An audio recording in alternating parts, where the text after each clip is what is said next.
This one's No, I'm just kidding. That was last week's joke. Hello. We like to recycle things here on the Star Wars Network. Welcome to the Star Wars Network, home of this show you're watching right now, Hello. Star Wars Hour. Hello to the Nintendo Man 64, our very first viewer on this brand new Star Wars channel. Thanks, we got a lot of things to talk about today, including things like EA may be giving up on Battlefront 3. This is insane. DICE getting screwed over. More bad news according to, everyone. Oh man, lots of fun things right here to be had. The sky is falling, and it's falling on Star Wars. Oh my god. All right. So, D-Rock, you got the list, the word. What is the word? Well, we have to talk about what we always talk about, and you always forget. And what's that?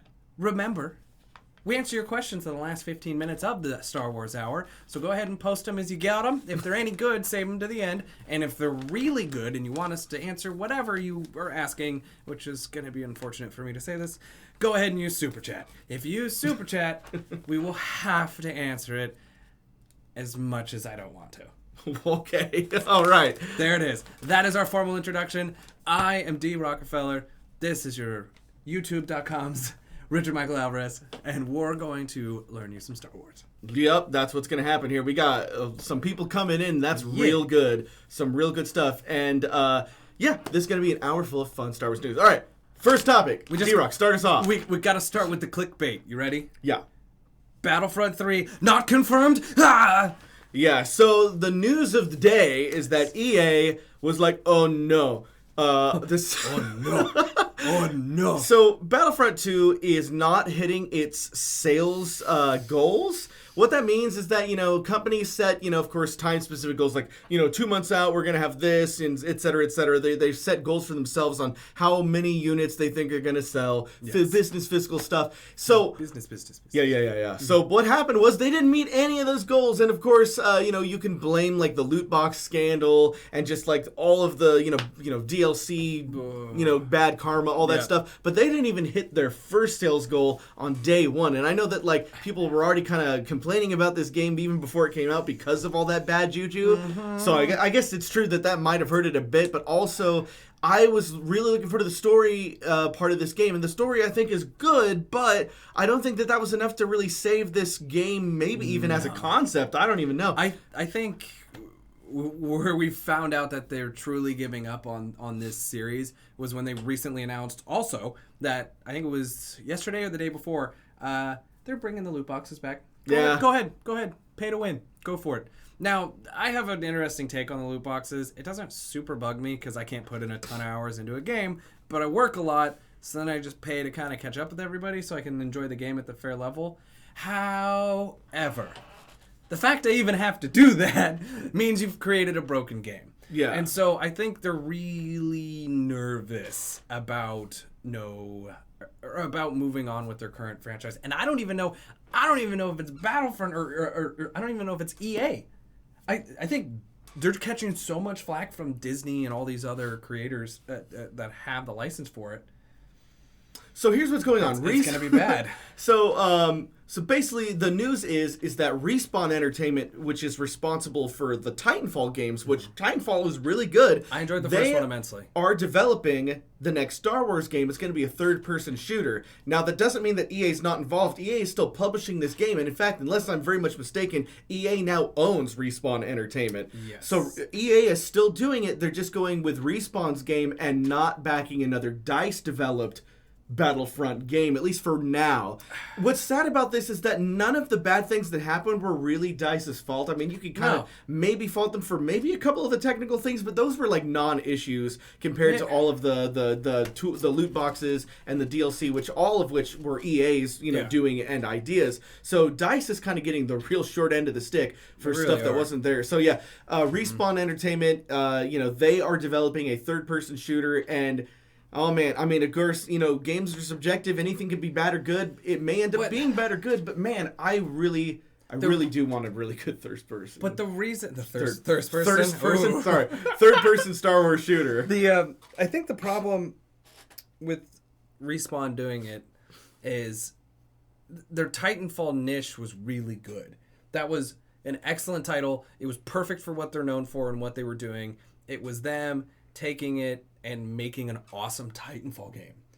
You can't take Titanfall and then make it a Battlefront game. It won't do it. You don't have the same vehicles. You don't have the same mechanics. So if you create this game that's just the dudes running around shooting them up on the Respawn level, or on Respawn's platform with their design team, I think it'll be a lot lackluster. I could see that if they were just trying to like kind of recreate what they already did in Titanfall, but I think they're going for something completely different in this game. Yeah. At least that's the hope, you know. Well, and I always appreciate developers like pushing the limit and getting outside of their boxes. I actually, as we'll get to later when we get into a little bit of the facts and figures, which is where I survive, the gaming industry as a whole is doing better than it ever has. All developers, all publishers are posting insane numbers. They are cracking their record highs in the market, and I think part of that is we're ready for some good games. Yeah. We really, the community is starved for that classic feel on some of those games that I played this game and it just feels like something new. Yeah. So maybe they can do it, but it doesn't look like EA really wants to. Yeah, the problem is, I mean, back in like the 90s, which I think was like for me the wealth of Star Wars game, maybe because I grew up in the 90s, but I think that I can't help but feel like there was more Star Wars games in the 90s than any other time period. I think it was just we had so many games, Shadows of the Empire, the Racer game, the X-Wing and TIE Fighter games, the Rogue Squadron game, like all of these Star Wars games came out. A couple of them weren't so good, but we had so many good ones. It was just, we had this nice variety, and you could play whatever kind of Star Wars game you wanted. And then in the 2000s, Old Republic and all of the Jedi Order games and everything, those were all super good. Today, it's like we just have Battlefront, and that's not enough because, I mean, like, I liked the original Battlefront games before EA, but they were not even my favorite Star Wars games back then. Like, I really crave something like a Shadows of the Empire. Maybe I'm just a fanboy for Shadows of the Empire, but when Respawn says that they're creating an immersive third-person shooter that's going to be nothing like we've seen before, my brain is going to go, okay, Shadows of the Empire 2020 here, but it may end up being subpar, worse than Battlefront 2 shit, so. Well, I don't know why we can't just go back to pod racing. Now this is pod racing. I just want a game that was like when I was a kid playing it in the arcade. That was great. It's a new lap record, even though it's the only lap record. Yes, it was so much fun. And those were the games where they made it simple and they had a direct connection to what you watched in the movies. Now they've been doing all this like weird creative like side story Matrix stuff where you're like, do you have to watch all the external canon to understand what's going in the movies? We don't know yet. We'll see what J.J. Abrams does. Well, we don't know. They don't know. We don't know if they're going to accept this or not. Yep. But hey, Pablo Hidalgo seems to think it's all going to work out, so let's trust him. Oh, wait a minute, he messed up. Uh-oh. Well, I think something else to keep in mind is Battlefront 3 isn't totally axed. No, they're not done. There was some other whispers online about it potentially having a release date sometime in March 2020. Yeah. You guys see those? That's a long time for a sequel. You see those 2 question marks in the title there, boys? That means we don't know. No, yes. Canceled? Yeah, this is not 100% Battlefront 3 canceled, but I would argue it's not going to be like Battlefront 1 or 2 if they do release it. We just want to get your attention. It might be canceled, but for all intents and purposes, they're not working on it right now. So, I mean, it's kind of like it's canceled because by the time it comes out, we'll be like, oh, yeah. Oh, remember back in 2018? but D-Rock, we're only 40 years old. Oh, I'm sure old. We're not 40 years old now. I'm saying we will be when that actually comes out. By the time Battlefront 3 comes out. Yes. Right. We'll have the little implants. I'll just plug in, which was a joke like 10 years ago, but we're getting real close. So, back to Star Wars. Now we're going to hit you with some news. All right. Some of my favorite news, which I'm hoping is confirming my long-standing theory, which nobody else has had that I've seen online, and I'm going to keep repeating it, because if I'm right, I'm calling dibs. Gwendolyn Christie, Captain Phasma, really wants Phasma to return. She does not have confirmation she's not going to return. She has been on set. She has been around. She has been talked to. She is extremely invested in the character, and she really wants to come back. Now, we don't know when or in what capacity, and they still have some time to shoot, and I assume J.J. Abrams is at least, like, just now getting started. Yeah.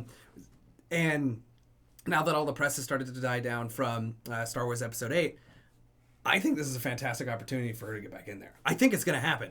We're going to have a Phasma clone. The twist is going to be a Phasma clone army. They are trying to restart the clone program. I'm calling it. Yeah, I think, it would make... We did not get an explanation for how Captain Phasma died, or how she survived from dying of the Starkiller base in Episode 7, and then she died again in Episode 8. So if she comes back, they're really going to have to give us an explanation, and I really like the clone explanation. General Hux in Episode 7 was like, you want to start a new clone program? Because maybe he just didn't know about it. Maybe even Kylo doesn't know about it. Maybe Snoke wasn't even the one really in charge, and he was just a figurehead. You know, a lot of people like to talk about the fact when he did the Force lightning to Kylo, he just put his hand up and then the lightning came from the ground. What's with that? Maybe he wasn't even the one doing it. Man behind the mirror, Wizard of Oz, or behind the curtain, watch it. Man in the mirror. Well, it didn't. There was also some recent news. This is our actor news segment at this point, where Andy, whatever his last striker, Serkis. Thank you, Andy Serkis has also said the same thing about being super invested in the character. He hasn't been told no, and he did this really weird dance around in his last press where he was like, it hasn't not been never confirmed that Snoke is kind of not totally, yes, he's dead. Like, it was one of those bouncing back and forth where he can't break contract, and there might be some crazy twist that we'll end up seeing, but who knows yet? Who knows? Every week I get more and more on the lines of, like, he's not really dead. You know, he's gonna come back somehow. Maybe, I mean, they could just do flashbacks. Force Ghost. I think Force Ghost. Even though he's not even Sith, and then, you know, it was kind of like, it was sort of canon that Sith couldn't become Force Ghost. But hey, we'll see. Maybe the Jedi just didn't know about it. Maybe Sith didn't even know about it, you know? So that's always a thought. I don't know. JJ is going to make up whatever he's going to make up in Episode 9, and we will have to accept that as fact. That will be whatever happens. That will be our law. Yeah. As we move forward, it's going to be. I hope this was the only director dispute we really have in the Star Wars saga moving forward, because it is causing a mess in the fan community. Let's see, director disputes. Oh man, that's become like the new catchphrase for Star Wars. No kidding. After, you know, Ron Howard taking over for Lord Miller. After Gareth Edwards, you know, having to have a co-director for the reshoots on Rogue One. After, you know, Josh Trank, I think that's his name, Josh Trank, getting fired from the Boba Fett movie. Them having problems deciding on a director for the Obi-Wan movie. I just don't. It is some infighting, mutiny in the Star Wars world right now. They do not know which direction they want to go, which I appreciate them trying new things. I get They should just choose a direction and go with stick with it, because everybody will be on board eventually anyways. If you keep slingshotting us back and forth with what you want to do, eventually either people are going to get tired of it or you're going to find your groove. Yeah. I hope they find their groove, because I'm invested. Star Wars got its groove back. Yep. I'm invested. So, next item of news. So, this was a follow-up to our one last week, which you can go watch, and we will probably re-upload on this one a little later. It was our solo complaint special, as I like to call it, because we spent the first 45 minutes just complaining. And we're like, these are all the things that are wrong with it and what we expect, and why are they doing this? Well, more complaints. Breaking news! We still don't have a trailer. This just in, what's been going on for forever, has continued to happen. And this was something that I was reading online, which was really interesting, that people seem to just kind of dismiss. Or like, no, they're not going to push it back. They're not going to push it back. I think they're going to push it back. I don't think they can reasonably release a movie in March. I will say, I think the reason why it's been taking so long to get official news and a trailer is because they're still considering the option of putting it in December, but that means that they will also have to push back Mary Poppins, and that I think that's where their struggle is right now, because they can't have two major releases within 2 weeks of each other. Do you think they're trying to pull up Mary Poppins? They could. I think right now, this is just my theory, I think the discussion at Disney right now is how well will Mary Poppins do in the summer? How well will Star Wars do in the summer versus the winter? How much do we want to push this thing back? Do we just want to, you know, get this thing over with? People, I think right now, this is what I'm worried about. The reason why I think that it's so confusing over there is because I would bet that at least half the executives over there don't like this movie. They've seen the rough cut of this movie. Yeah. And they've seen fan responses to The Last Jedi. They're seeing how people are already responding to just the rumors going around with this movie. Yep. They have to be kind of fidgety and scared at Disney right now. They're like, this is a massive PR and marketing nightmare right now. So they're doing all kinds of 12 Ways to Sunday, trying to figure out where they can Lego piece their schedule together. Yeah, and that's... Honestly, I think they should just go with what they have. And just release it and move on. Honestly, they could just release it now. They could. Yeah, and just, hey guys, what we were talking about before. Ron Howard, right? Ron Howard walks out on the stage, and all he goes is, and here is Guardians of the Galaxy 2. And it's just all he does is play Guardians of the Galaxy 2. Because that... Or an hour and a half of Yoda and Kermit singing a song. Which we still need to do. We need to do that. You've got a friend in me. A friend in me you have. So if you haven't watched last week's video, which will go up on this network in just a moment, we had this long discussion that we need to make it happen. Kermit and Yoda singing "You've Got a Friend in Me," just puppets. You've got a friend in me. Yeah, that'll be great. Okay, so next item of news, which is my favorite, which we have not talked about yet on this channel or on our Star Wars Hour at all. I'm sorry, I just realized it's funny because I'm like trying to do both voices at the same time. I'm doing this like weird voice that's like somewhere in the middle. It's not quite Kermit, and it's not quite Yoda, so it's somewhere in the middle. This is both of them. I'm Yoda Kermit. Kill me. All right, I just want to point that out. That's where my brain went. I don't know. Yeah, that's a good place. That's a good place. We're in a safe place here at Star Wars Hour. We appreciate everybody. Yes. Sorry, next piece of news. No, this is a good piece of news because we haven't talked about it yet, and I'm going to pull up a lot more for next week.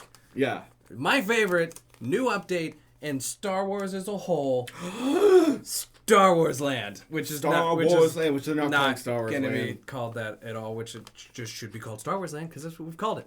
Yeah. I have been to Disneyland a few times. I have gotten to take a couple peeks through the cracks in the like every month you go back, it's like, ooh, more stuff. And it's changed a little bit. It looks great. Everything that's been released online, all of the early sketches, what I've been seeing as far as the development goes, like blending in that horizon with like Frontierland and stuff like that. You can only kind of see the mountains, then you walk through, and you're just going to open up into this world of Star Wars. They're making I think it's a scaled down. I think it's a 2x scale version of the... And I might actually be a full-size version of the Millennium Falcon. Oh, yes. Of the Millennium Falcon. That's the big centerpiece. Everybody's going to be around that. My guess is it's going to be full-size. Yeah, and who could forget that first promotional poster said, coming fall 2017. Yep. But if there's one thing Star Wars likes to do, it's not give us new information. Yeah, it'll be here sometime. Someday. They'll do some early openings, and I didn't have a chance to view it, but one of my close friends did. She got to go to the early opening for the animatronics in the Avatar World, in Disney World. Oh, right. The animatronics, holy crap. If they bring even a quarter of that technology to anything they're doing, we're going to have a real-life Cantina band playing.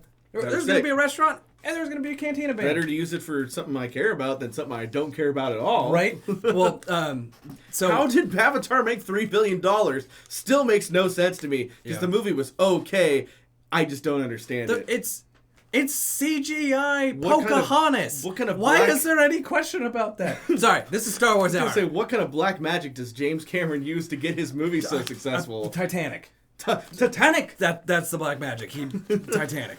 So did he sink the Titanic? He did sink the Titanic. If you look at this old photo of the iceberg, you can see the face of James Cameron. Yes. It's just James Cameron's head. Okay, so back to Star Wars Land. What was the important bit out of that I've discovered this week? They have Disney Corporation has put it in for a patent about hologram technology, specific Star Wars level hologram technology. So it's a bit of the mystic mixed in with some actual legitimate technology. So it looks really good. What that means for us is we're going to see some cool stuff. Oh, man. There's almost no way we're not going to have some level of just incredible incredible.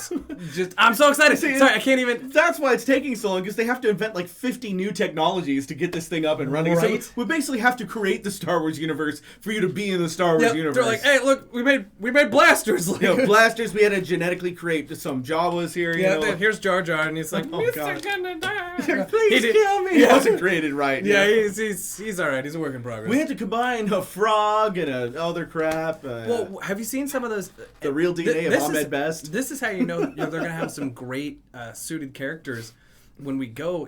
Have you ever seen those like half animatronic, half like costumes where they're like the T-Rexes or the Raptors, and all it is a dude in this giant like raptor suit, and it moves so fluid. Oh yeah, those things. Those things are awesome, and so they're taking that technology, which is just absolutely advancing. And some of the stuff we've seen with like Universal Studios put out with their new Harry Potter world and those animatronics and those costumes, it's gonna be good. It'll be good.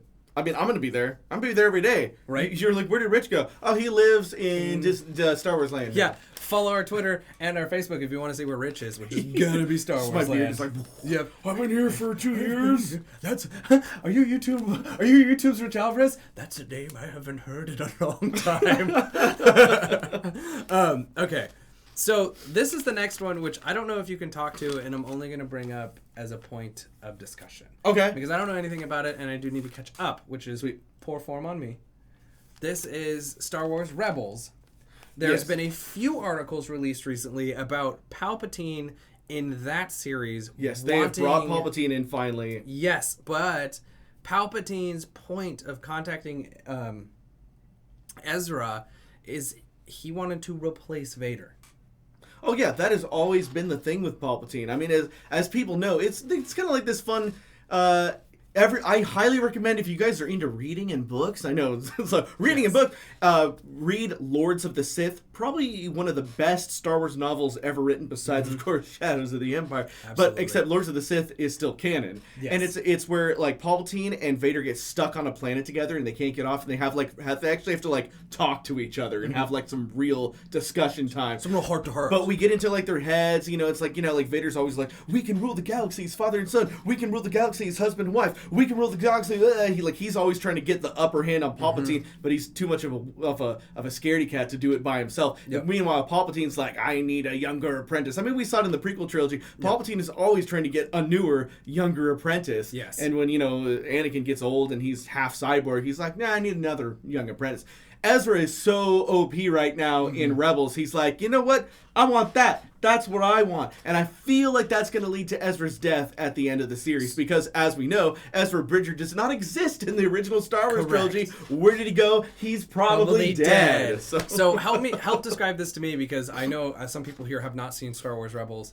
Who is Ezra? Is Ezra a Sith? Is he... Oh, okay, cool. Yeah. Fun Rebels discussion time. Yes. So, in the first episode of Star Wars Rebels, we're introduced to this character named Ezra, and we're also introduced to this older Jedi who survived the Clone Wars because he was just a Padawan at the time, and they killed his master, and then he got out of there, and the clones were like, he's a Padawan, he probably died. And so he's off the grid, voiced by Freddie Prinze Jr. Okay. Fun actor from the 90s. Yes. And so he voices Kanan, and Kanan trains Ezra. But then in season 2, Darth Maul comes in, and he kind of, for a limited time, takes over the training of Ezra. So Ezra kind of does this back and forth thing where he's like, he wants to be good, but Maul kind of got in his head a little bit. Yeah. And then he meets Ahsoka, who is this cool character from Clone Wars. Oh, she's and great. then she kind of is a mentor to him until she has her big fight with Darth Vader, which she finds out is Anakin, and her mind is blown. And they have this really cool fight. Yes. I don't want to spoil too much more because there's tons of cool stuff that happens. And we will do entire hours dedicated to... We'll do hours and hours and hours. After the series finale of Rebels in a couple months, we will do a whole hour dedicated to Rebels. I need to catch up on Rebels. But basically Ezra is a Force. There's Force sensitive children are randomly born throughout the galaxy all the time, as people are people don't want to believe that is what Rey is, but she's another midichlorians, another child that's randomly born from the Force. Ezra is born from the Force, and I don't think his parents were Force sensitive, but he is. And Kanan sees that. He's like, I gotta train this kid. And now Ezra, he's got like the Sith holocron. He's like super OP, and Palpatine wants dead ass. Yes, yes, he does. We'll see if he gets it. He probably won't. See, that's You know what? I'll save this for a bit because this will be a good topic later. Okay, so I have. Sorry, I was just gonna say before we move away from Rebels. Yes. This is not a promise. We may do some abridged Rebels on this channel. Oh, that was yeah. one of the things. Yeah. Let us know in either right now or Yes. at the end or in the comments below, whatever you want. Comments, Let us know if you think we should do Star Wars Rebels, the abridged series, or Star Wars Clone Wars, the abridged series. That would be harder because there's more of it. Let's do Star Wars Rebels, the abridged series. Let us know Star if you'd like to It'll see be that. funnier with Rebels because it's a consistent story. Rebels is like, oh, now here's 2 years earlier. Oh yeah, and then we're like, back, and then with this. Yeah. The we're gonna do timeline Rebels. is totally brr. Okay, so but that being said, with all of the improvements in Episode 8, right? So we're going back to the future. We gotta go back to the future, Marty. And so we're the farthest timeline we have gone is a progress of. Yeah. Oh, it's my little thing. Sorry, I don't think you can hear gotta- it. I was like, there's a buzzing. Do you hear that high That's the frequency Force! buzzing sound? That is the sound of our impending doom. Yes, no, I'm pretty sure it doesn't show up. If it does, let me know. Because I'll go and plug it real quick. So, what I was going to say was with Episode 8, Rich, take over here because I'm going to go and plug that because it's driving me nuts. Cool. What do you feel is going on with the Force? Do you think we're moving into the How's realm? the Force today? How you doing? Right? How does it feel for you? You feeling the Force? Do you feel like we're moving away from the Force into magic? I was reading a couple articles that they had just kind of taken the concept of the Force, and now it's like anybody can do anything. The topsy-turvy world. Well, I think it really is depending on a certain point of view. It really depends on how you interpreted Rian Johnson's new Force abilities. He, obviously there was a couple of things in Episode 8 that we had either not seen in a long time because it was in Legends, or there was a couple things that he just kind of made up. The only thing that's kind of super magic-y to me is the Leia thing. Oh. But that, again, that was kind of done in Rebels, too. So, I mean, it's not like you can't survive being out in space by using the Force. True. But I will say that when Kanan did it, he was not knocked out. He didn't freeze, and he was only out there for like 10 seconds before he gravity pulled himself to the ship. Versus Leia, who was out there, seemed to have been dead and frozen and then woke up and used the Force. So really, that's the only thing in the movie that felt really like magical to me. Yeah. But even Rian Johnson almost admitted what I've been theorizing since the movie came out, that they had altered that slightly after Carrie's death to make it more magical. I think that what was going to happen, here's my theory. Okay. I think that everybody gets blown out, and I think that she just immediately used the Force to stand her ground and then use the Force to pull herself towards the door. And that's why we see that animation of her having her hand outstretched and putting it on the door.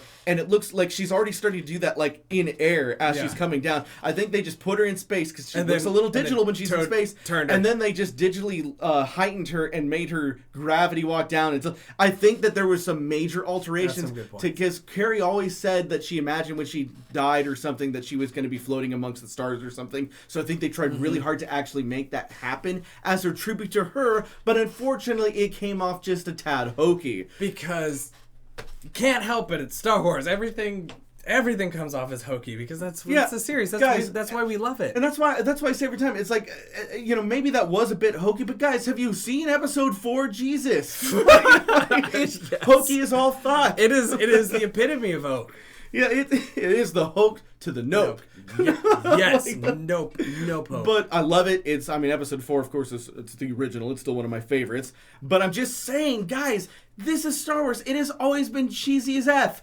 Get over it. Like, if they make that's not serious, never was supposed to be. No, have you met Jar Jar Binks? Not at all. All right. No kidding. That's all I'm the gonna say. ultimate Sith Lord?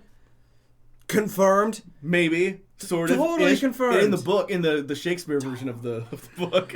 I know. He's having soliloquies where he's like, what you don't know is that I am controlling it. I love that. You know what? Now that we have the Star Wars channel, maybe I'll actually do and now Richard reads Star Wars that would Shakespeare. Be great. I'm going to do that. Let us know in the comments if you want me to read my Star Wars Shakespeare books. I'll make it happen. I have them all. It'll be good. Super Those good. will be 3-hour videos. Where That's fine. Reading. But what you do is you break it up. You break them up into chapters. Chapter 2. Yeah, chapter.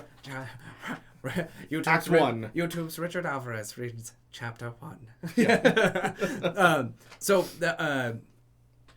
kind of turning it topsy-turvy again for the last couple minutes before we start taking questions. So get those questions locked and loaded. All right. What I'll probably do is I'll probably upload like just like the first 30 seconds. Like I get started, it gets entertaining. It's like to watch the rest of this video, go to the Star Wars Network. I'll put the first part on Rich Alvarez, and then it's like watch the whole video over here. Just I'm going to keep on dragging people over here. We got a few loyal fans in here right now, but pretty soon this is going to be pumping with new people. And I'm going to mention this at least once every time we do it to get people psyched. He's already written it. We're going to be working on shooting it. We've got ourselves our own non-canon Star Wars fanfic. That's right. Series extraordinaire. If you guys don't know about Legends of the Force, Star Wars Legends of the Force, it is a new, huge Star Wars web series. If you guys seen my old show on Rich Alvarez, Stupid Mario Brothers, it's going to be that with a bigger budget and Star Wars. It's huge. And it's going to be on this channel, so I hope you're subscribed, because if you're not, then please subscribe. And hit that bell to get notifications. I'm talking like it's the end of the video. No, it's not. We got something else to talk about. We've got a few more minutes. But in fact, we've only been going for like 35 minutes. But we've been talking very fast because we're amped. We're on our new channel. We're trying to figure out our flow, which is working. I would say it's working. And we got to get that Star Wars news pumping. So I want to go back. To the problem with creating. So we're going back from the future. Oh, God. All right, Derek. So, okay. You talked about Star Wars Rebel. You talked about Ezra. You talked about, assuming he's going to have to die. Oh, yeah. Is it worth... I'll be super disappointed if he doesn't. Is it worth us continuing to create these massive origin stories for characters that don't end up meaning anything? To you, does it add enough to the story to warrant a solo film or a Boba Fett spinoff or any of these other spinoffs that it's not... It doesn't matter. Whatever happens in that doesn't matter. Or does it have your fondness of Rogue One? See, like, I was going to say everybody dies in Rogue One. And that's, like, maybe my favorite. You know? Agreed. But, you know, it's so good. And I think that it doesn't matter if the characters die and they don't even add up to anything. Because, sure, they got the plans, but where are they? They don't matter because they're dead. That is so untrue. Have you watched, like, any other dramatic movie ever where the characters died at the end? That story still mattered and their deaths also had meaning. Yes. Guys, they don't have to be a character in all, like, 7 billion years of the Star Wars universe to matter. If they're just there for that one moment, as long as their story in that moment is good, it's fine. If Ezra dies, we still got 4 years of a pretty cool Star Wars show. In Shadows of the Empire, spoilers, Dash Rendar kicks it at the end, unless you get that secret ending where you get the... Anyways, the point is he basically canon dies, and it was still awesome, and he's still, like, my favorite Star Wars character. But Rich, didn't you read that part in the chapter where kind of alluded to him still being alive? No, he's dead! So, anyways, doesn't matter. He basically kicks it, and he's still awesome. So Has there been any discussion, and I might have missed this, on the Boba Fett origin story? Has there been any discussion on who's going to run that? Who's going to direct it? It's been indefinitely canceled when they fired Josh Trank. And also, it was never confirmed that it was an origin story. It might have been after he gets out of the Sarlacc pit after Return of the Jedi. Oh, that would have been Which is actually what I really want. Yeah, I don't need... We already got clone him in episode 2. True. We know what happened. Nobody cares about that. We want to see him get out of that Sarlacc pit. Agreed. You know? Agreed. You know what? I like it. I apologize for bringing it up. No. I apologize for not saying something. It's okay, buddy. No, I think that's great. Okay, well, that's perfect. One of my things that I want to mention about us continuing to go back and creating these different Star Wars realms and origin stories. I think part of it is whoever directs it, whoever's doing the writing on these massive projects needs to focus in on what Star Wars is. I would argue Clone Wars, the animated series, and Rebels is doing just that. They are playing to the original Star Wars. It's more dramatic. There's a lot more going on. They're kind of extending that canon, but they're telling the same Star Wars story that has always been told. It is a good guy trying to fight the bad guys. It is as simple as that. It is white hat versus black hat. There's a little back and forth. Sometimes they put on the gray hat, but it's truly a classic Western. It is a Western in space, and that's what it always needs to be. And I think what they tried to do, who's the, oh crap, is it Gene Wilder who was in the Blazing Saddles? Gene Wilder. What they tried to do, Willy Wonka. Yes, what they tried to do with the Solo story, I bet you was Blazing Saddles in space instead of doing the classic Western, which is how all of these other ones have been. And I would argue probably one of the biggest downsides, which is the first time I think I'm probably going to critique Episode 8, that was missing. Yeah, it was a great movie. It was a great sci-fi. It was a great sci-fi. It was a great movie. It was a great sci-fi.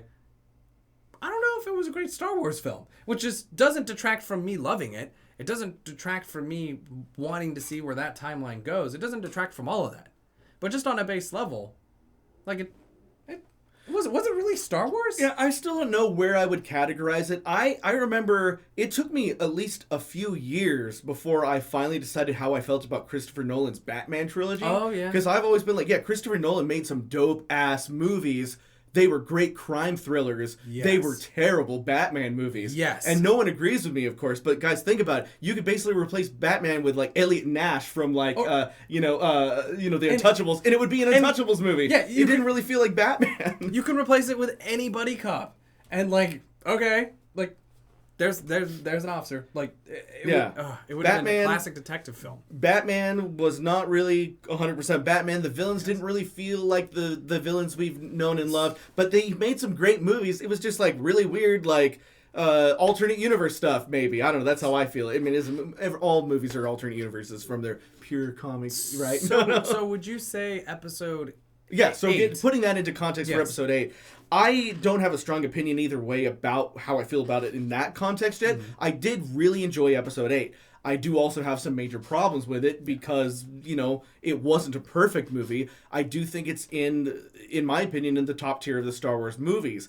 Is it a great Star Wars film? But that goes back to what you're saying about Disney. Mm-hmm. They need to figure out what makes a Star Wars film, and I don't think they quite grasp it. George Lucas always had this thing about how it's not really sci-fi, it's a fantasy, like with wizards and magic, but in space, and we call them Jedis and the Force. Yes. And it takes place in space, but it's not really a sci-fi, and it's more about, lore and characters than it is about, like, technical things. And I think that The Last Jedi, they, got into some, technical stuff there. Yeah. And, and seriously. it felt more... They had to take some big leaps of faith from just a technical standpoint. Like, not only on maybe overusing CGI again. I mean, CGI is getting good, and I like watching it, but there's still that bit when I watch CGI stuff where I'm like, it's not. It seemed like, but I mean, Yoda was a puppet, but overall, it seemed like Rian Johnson was not as in love with those practical effects that JJ was into. Yes. JJ was like,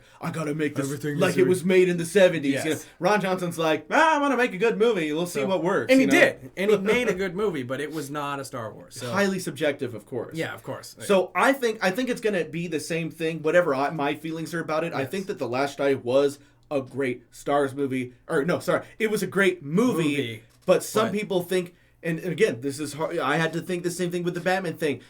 The Last Jedi might not be a good Star Wars movie. I don't know if I think that yet. It might not be a good Star Wars movie to you, but it is objectively a good film. Well, and I think that's what people need to understand. Well, and that's like with Episode 4, I would argue, is not, for the time period, it was objectively a good film, but it was actually, for the time period, an objectively bad film. There was a lot of hate. Yeah. It almost didn't continue. It didn't become popular until much later, and George Lucas just decided to fight through it, which props to him. Now, maybe Star Wars needs to do that. Maybe Star Wars needs to go through that additional growing pain of redefining itself on who it wants to be.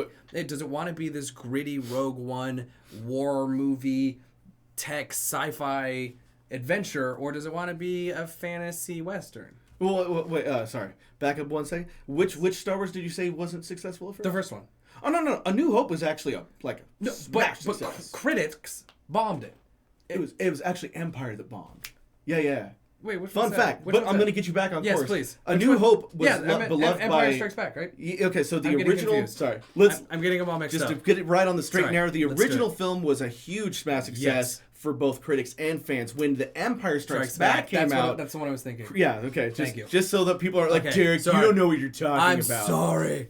I'm sorry, I got it mixed up. I care for you, and so in my head, I said Empire, but what came out was episode 4. Okay, cool. So I apologize for Yeah, that. so critics were like, this is not where it was supposed to go. Oh, what? He's his son now? Oh, very creative, George Lucas. You know, so like, they were like all in a panic attack. But now we look back at Empire Strikes Back and be like, that was so good. Maybe that'll be the same thing. But I still say people don't like Return of the Jedi as much as Empire Strikes Back. Mm-hmm. But because we have Return of the Jedi and we know where the story goes, that's why we like Empire Strikes Back so much. Yes. So people are bitching about The Last Jedi now, but if Episode 9 is a blast, then they're going to be like, yeah, look at all this cool, gritty stuff that happens, and then it ends up... Kylo was lying to Rey the whole time, and Snoke's a ghost. So guys, could you just have like a penny of patience here? Yeah, a penny of patience. I don't know, a lifetime of opportunity. Sorry. Got that out of the way. No, that was good. Thank you. I appreciate it. So, it is my job to make us all sound... He is our canon expert. I'm the finance dude. So I want to talk a little bit about the Star Wars toys. Star Wars toys! Just a little bit as far as news goes. Just briefly, before we hit those questions, I only see 3 questions. That's disappointing. Come up with more. I'm just kidding. I believe in you guys, and I will answer them. We will hit them all. I do see Hockey Song and Raymond. We will do definitely both of those because I like that. I like both. So, real quick toy news. One of the craziest things that I saw and heard of recently is just Sphero, the guys who made the little remote controlled via your cell phone BB-8s. Yeah.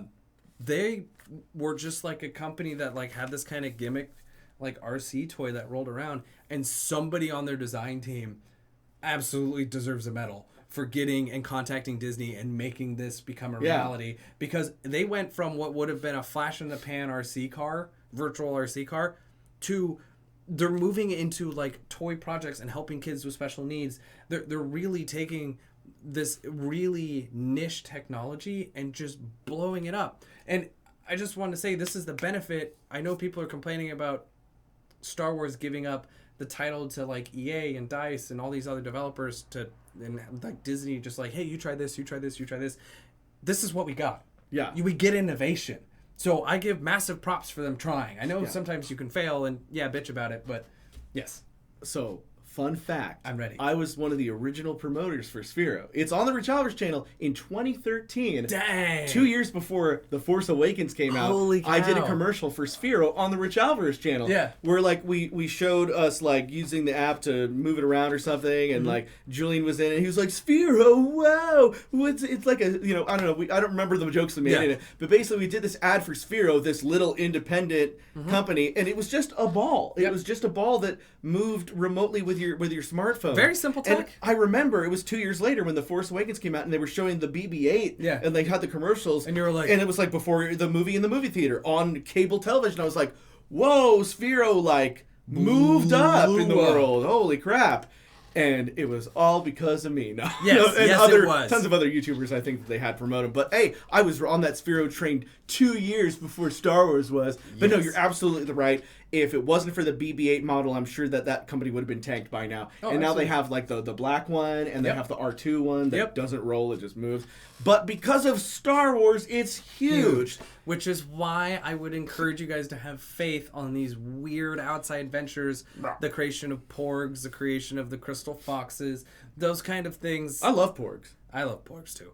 But those types of things are branching out. You don't get a developing story. You don't grow everything else if you don't grow everything, if that makes sense. Yeah. You can't grow the story, you can't grow the breadth of the world and the canon unless you make these weird shots at like having people try to design something. Yeah, I mean, you guys know Star Wars merchandising has always been important to Star Wars. Star Wars was basically the movie that invented movie merchandising because George Lucas had the foresight to be like, this movie might do okay, like because he like in '76 he took it to Comic-Con, which was like 50 people back then, and he was like, I'm making this movie, and he like gives some free T-shirts and everything. Like, oh, I guess we'll check it out, and he's like, you know what?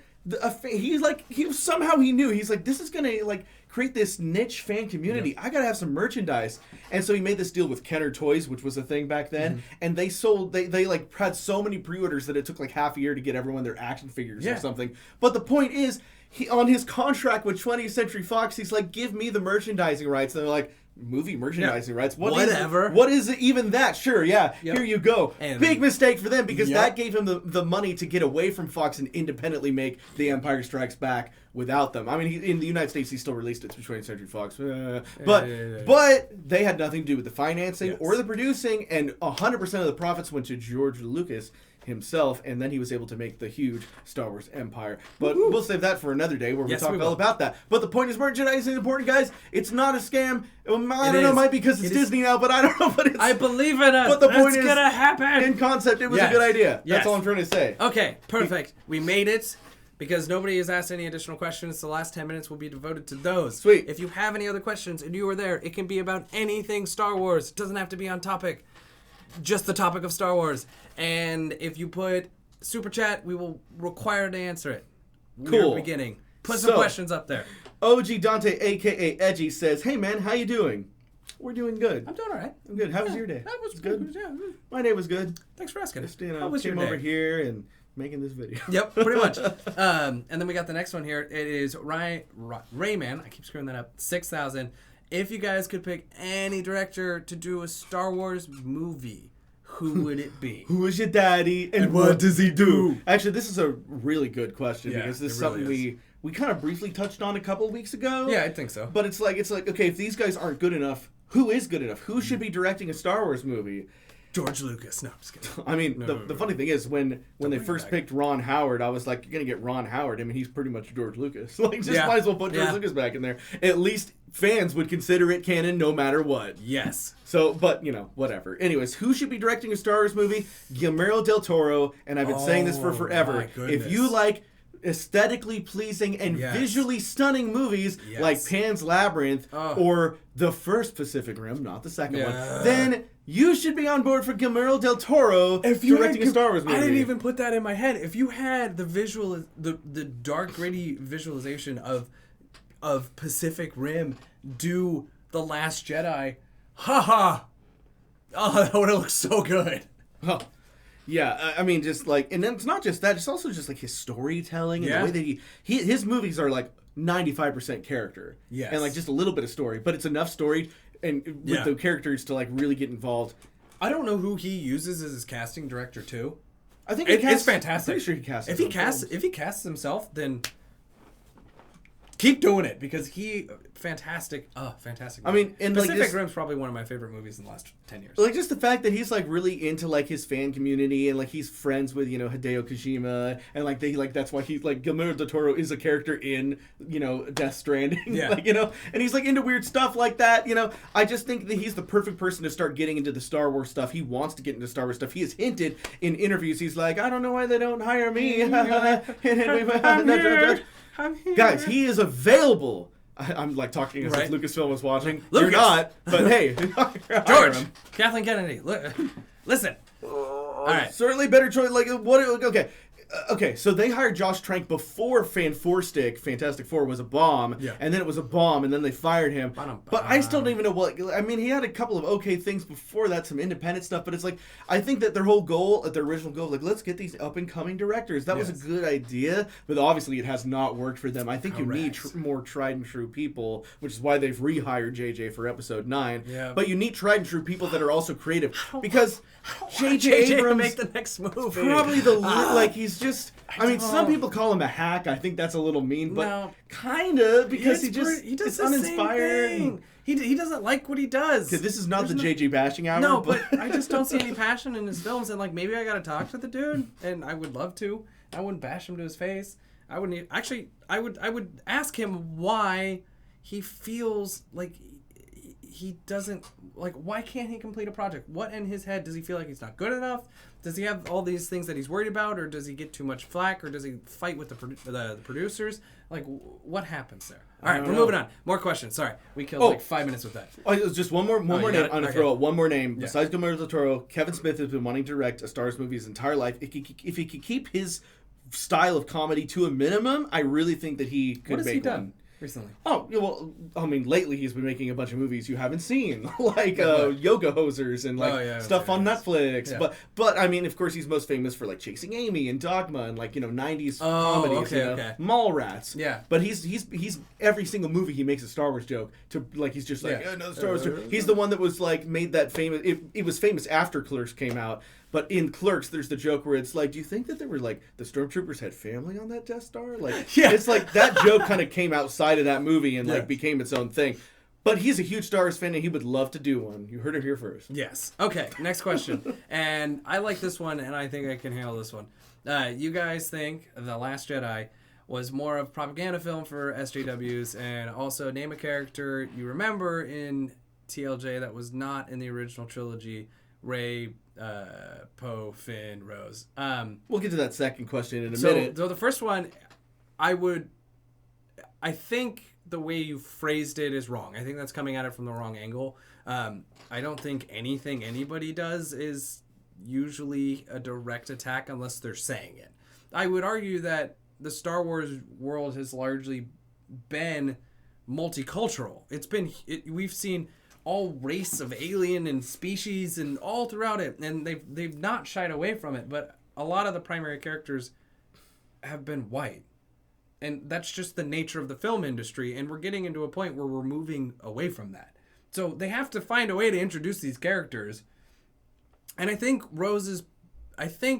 Rian Johnson lost out on a great opportunity to use Rose by focusing her too much on Finn. I think Rose as a character is super adorable and has this like fiery, like tiny angry mouse kind of thing. Like she's able to do a lot of stuff. She's super smart. Yeah, I actually thought her character was good. Yes. I just didn't like how she did nothing. Nothing. And it was Rian Johnson's fault. It's not Rose's fault or them adding them in. That's not the issue. It was it was just how it ended up being used. So we'll scoot on past that unless you have anything else to add. I was just going to say, I think that I think that we are too quick to think a movie is for the SJW community because that's just kind of the time we are living in. Yeah. So everything, it's like, it has to be this way. It has to be. Yeah, female main character, SJW. Yep. It's like, well, Aliens was not an SJW movie, and that was made in 1987. Yes. So I think it's just a product of the time we live in. Make the Empire great again, like if Trump hit. Oh no, they never said that. I mean, you know, you could argue that like there was like the thing, like, but like people complain about like a little thing about animal abuse midway through the movie, but movies been doing that for like since the 50s. Well, guys. that's Come on. the animal ethic things. Animal abuse in movies is just the nature. They're trying to show how monstrous. Have you guys seen Marley and Me? Yeah. Holy crap. My whole family went and saw that, and we were bawling at the end. So the next one here is also name a character that you remember from The Last Jedi that was not in the original Star Wars trilogy. My favorite, Haldo. Oh, that's my lady crush. Okay. Is general name I forget. Who argues with Kylo? Why can't I'm spacing. Come on, help me out. Sorry, say it again. I was reading ahead. So say it again. The general who argues with Kylo. What's his name? Last name? Haldo. I just said it. Haldo, right? I thought General Haldo is the is the lady. Is the lady? Yeah, no, not the lady. The dude. Oh, the dude. Why am I blanking on his name? Did you blank on his name too? You just said it. You said it earlier in the thing. I don't know why I can't remember. The general arguing with Kylo Ren. Yes, Hux. Hux. Thank you. I knew. I had the rebellion in my mind for some reason. I heard Rey. I didn't hear Ren. It's I been don't a know. long day. Okay. Sorry guys, we're almost done with this hour. Hux. I'll just cut that section out of this. Hux. No, we're leaving it. We're doing it raw. Hux. My favorite character. I can hear you guys screaming in your microphones right now. It's Hux, you idiots! God! Star Wars Network, more like Star Wars fake fans. I will burn you. Guys, it's Hux. Come on. Find you. No, just kidding. Yeah, it's Hux. Sorry. Seriously. It's long. Moving on. What do you got? Yeah, Hux is a great character too. Haldo was a great character, although it should have been Akbar that did what she did. Yes. Yes. I still think that Rey, Poe, and Finn are great characters too. I think they're all great. I don't have as many problems with these movies as some people have. No. I think that they're really good. Are they good Star Wars movies? I don't know. We already discussed. All right, so we got the next one from DeKaylan here. I want to hit that. Do you hope they show Rey constructing her lightsaber? No. And I'll tell you why. It's been done 1,000 times. Yeah, I mean, they even cut out the scene of Luke constructing his lightsaber in Return of the Jedi, and that's before we even got to see our very first... That would have been the very first time we saw someone do that. They cut it out because no one wants to sit there and watch somebody constructing something for 10 minutes. Is this how to? No, like, yeah, it's literally like they open it up. It's an IKEA booklet, and they've got an Allen wrench, and they're just sitting there like Rey's just doing it like a Bob Ross painting. It's like, now we're gonna add a little bit of flair. It's like, remember those Build-A-Bears? Like she has to kiss the stone before she puts it in the lightsaber. No one wants to see that. No. Dumb. No. Sorry, Caleb. Sorry, Scott. I don't want to see it. And then, opinion on Kathleen Kennedy. I think she's doing her best. I do not think she's ruining the franchise, as everybody says. Hockey Song asked that question. I think she's doing as best she can mitigating. So the fun thing about Kathleen Kennedy is, I know that it's a hot button issue right now because of Star Wars, but remember, guys, before she was running Lucasfilm, she was George Lucas's assistant, and before she was George Lucas's assistant, she was one of the main producers for Spielberg on a lot of his films. You guys like Jurassic Park, the original Jurassic Park? Kathleen Kennedy produced that. Do you guys like Indiana Jones: The Last Crusade? Kathleen Kennedy. You guys like... She is good. She's not opinion, fact-based good. She has made some of the best movies ever made. Yes. Now she's running a studio that used to be run by someone very iconic. Way harder. It's a big job, and she's still kind of... Guys, Lucasfilm has only been making movies with Disney for under 3 years. Guys, yes, it's going to take some time for them to... They clearly have not found their beat yet, and that's fine. They're going to find their beat. They have the wealth of Disney money to have some time to find their beat. Mm-hmm. So it's Get that Disney money. Yeah. In 10 years, if she's still having problems, maybe she wasn't the right woman for the job. But guys, right now we really need to give her some space. I wouldn't even argue what she's having right now with problems. I think it's growing pains. Yeah. So, and that, my friends, is an hour. A Star Wars hour. A Star Wars hour. Thanks for watching. That's a tribute. If you know what it is, go ahead and comment below. Anyways, that is 1 hour of your Star Wars news for this week. We appreciate you watching. Go ahead and comment below what we had talked about earlier, which was, do you want to see us do an abridged series of Star Wars Rebels? Oh, yes. That's a thing. Star Wars Rebels abridged. I mean, it's going to happen whether you guys want it or not. Yeah, but I just want to see you comment. But the more comments about it, the faster it'll happen. Correct. I promise you. Because he's motivated by comments. Yeah. Rich, do it. All right. All right, I'll get to it. But you guys have a lovely evening, and I think we're signing out. That's it, guys. Subscribe to this channel if you haven't already. Yes. Subscribe to Rajavis. Go follow him on the Complaint Department at twitch.tv/the Complaint Department. And follow the link to our Facebook. Guys, the link to our Facebook is down below. Please follow us on Facebook. We need Facebook followers. Yes. And that, as they say, is that we will see... I got to shout out AK because he called it. Good work, AK. Oh, because the game theory reference. Good. All right, now we sit here and be quiet for 3 seconds as it goes 3, 2, 1. Bye-bye.